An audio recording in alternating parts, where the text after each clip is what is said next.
Hi, and welcome to The Update. I'm your host, Ashlyn Gerbaz. This week, we'll be debunking another fake news story, visiting the sweet spot of downtown Grand Junction, and saying farewell to a fellow Maverick. But first, let's take some time to preview some events coming to CMU and Grand Junction in the next couple of weeks. Friday, March 10th and Saturday, March 11th, you can check out the performances of Songs of Love and Hate, the new Broadway, from 7:30 to 10:30 p.m. The show will take place with the Mesa Experimental Theater in the Moss Performing Arts Center Black Box. Tickets are $10 for adults, $8 for seniors, and $6 for students. The Museum of the West is having a Colorful Characters of the Sunset Slope museum exhibit from March to October of 2017. This exhibit will tell you stories of the history of Western Colorado. So whether you're a local of the area or from out of the state or out of the country, be sure to check it out. And lastly, midterms are coming up, which is super scary.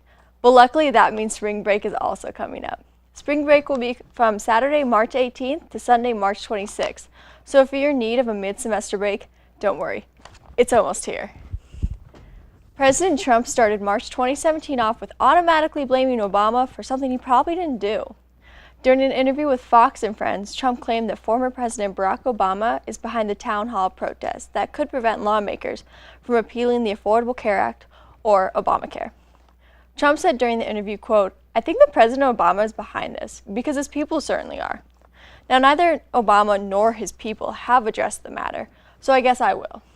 Obama probably isn't trying to sabotage President Trump. Like, have you seen the guy lately? For the first time in 8 years, he's chilling on the beach, eating out with his family, and just enjoying life without having to constantly worry about the country. Obama doesn't need to send his people to protest these town halls. I'm no expert on healthcare, but I can assume that Obamacare is a plan that has worked for a lot of people for a long time. So the people that are losing their healthcare are probably planning these protests, not the people who passed the law. After working in an ice cream shop for 3 years, I never thought I'd want to look at ice cream ever again, until I found Gelato Junction. Gelato Junction is on Main Street, and it's not too hard to miss considering there's a giant ice cream cone out front. The shop doesn't just serve ice cream and gelato, but it also has coffee, pastries, and lunch items. Let's check out the store and talk to manager Amber Bruno now.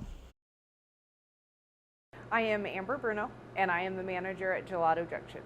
Gelato Junction is an ice cream parlor. At Gelato Junction, we serve mostly gelato, which is an Italian ice cream, and then regular American style ice cream.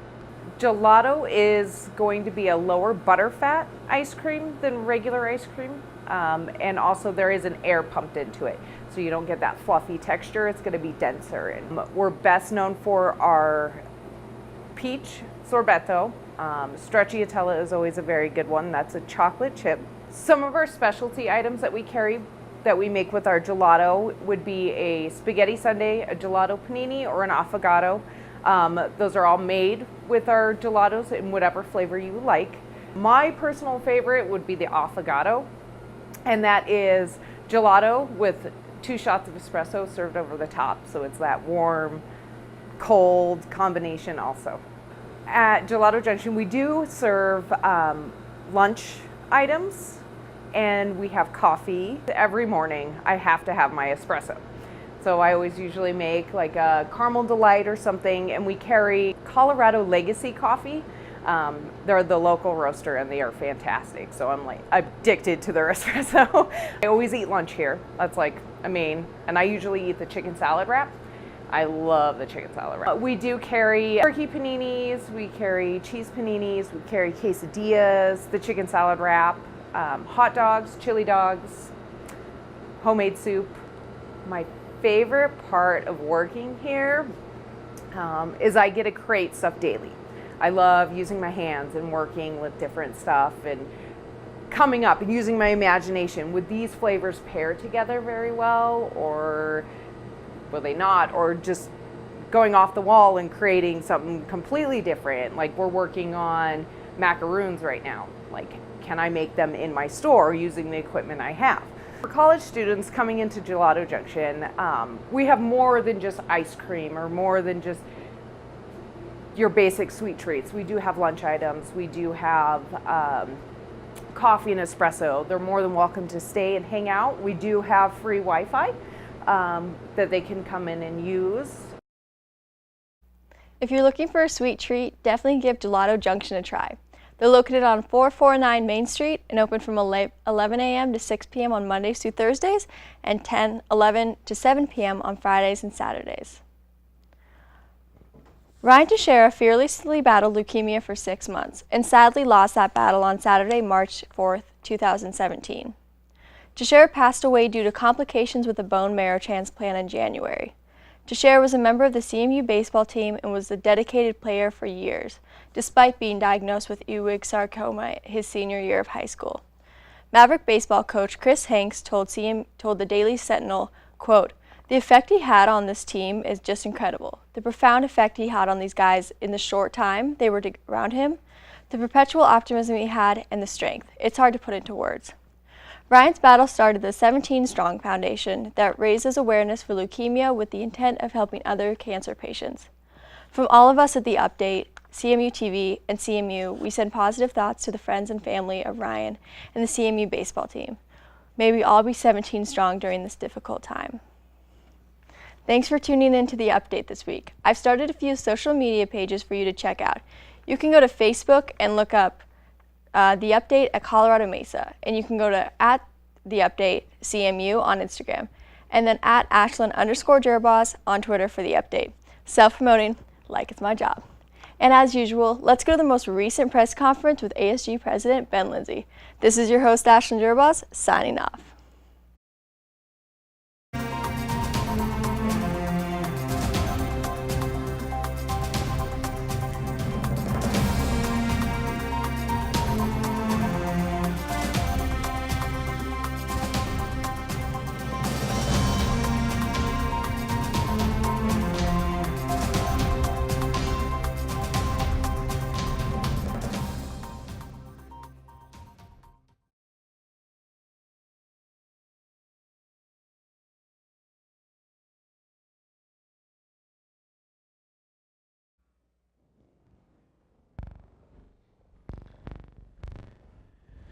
Good afternoon, Mavericks. My name is Ben Lindsay, and I'm your student body president.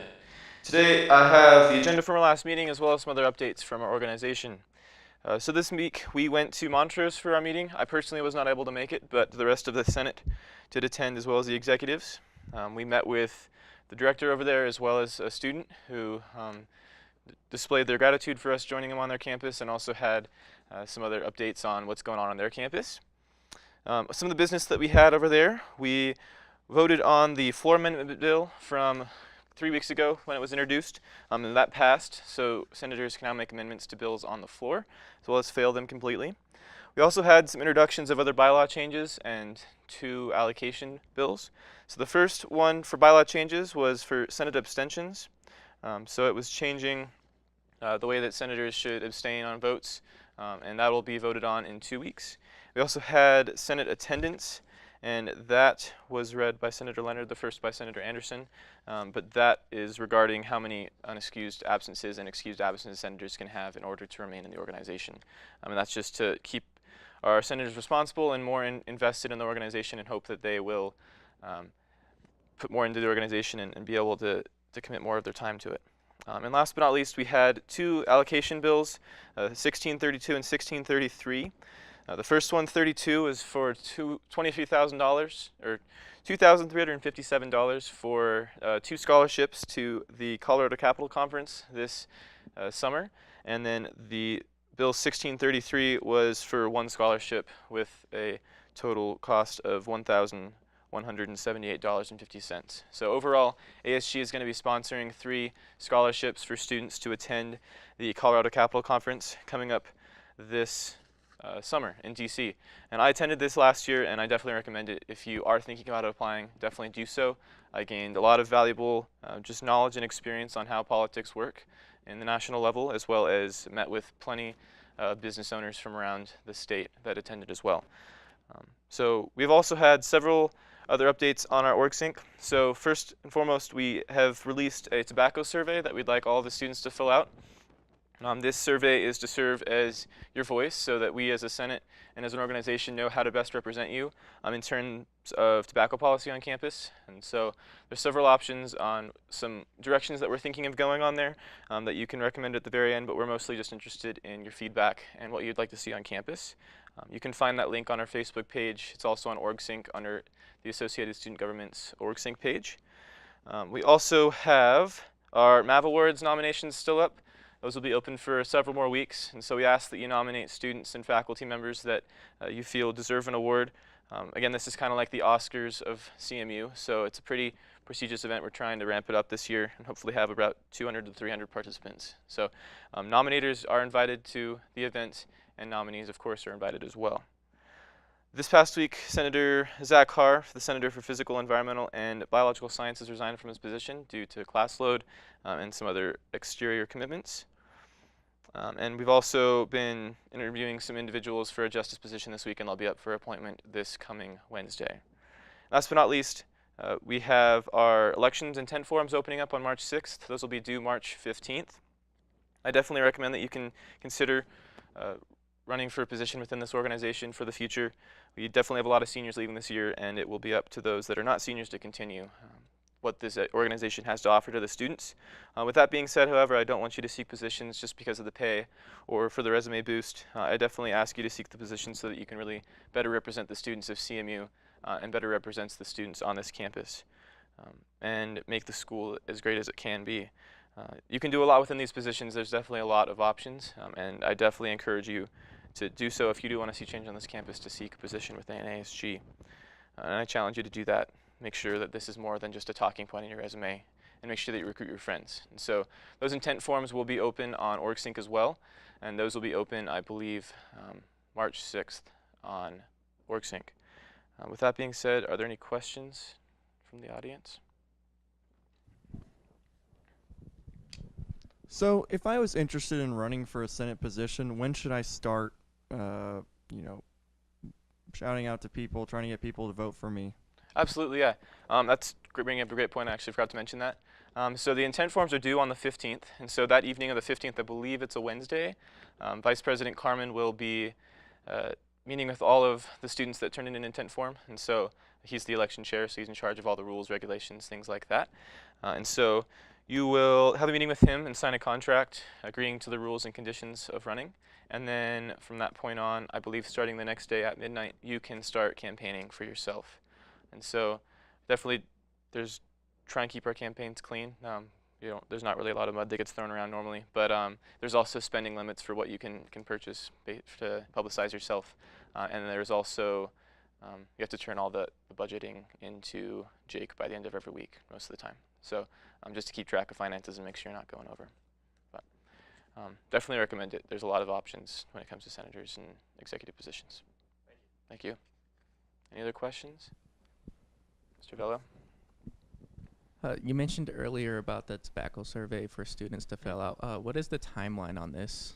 Absolutely. So we're hoping to collect all the results within 2 weeks, so the week before spring break, just so that we can present it to the Senate and then have some time to really have a reaction to it and hopefully create a new policy on campus or maintain the policy, whatever the students' voices reflect on campus. So, thank you for the question. Any other questions? Alrighty, well with that, thank you CMU-TV for offering your time in studio to us, and have a great weekend, Mavericks. Thank you all for being you. Have a good weekend.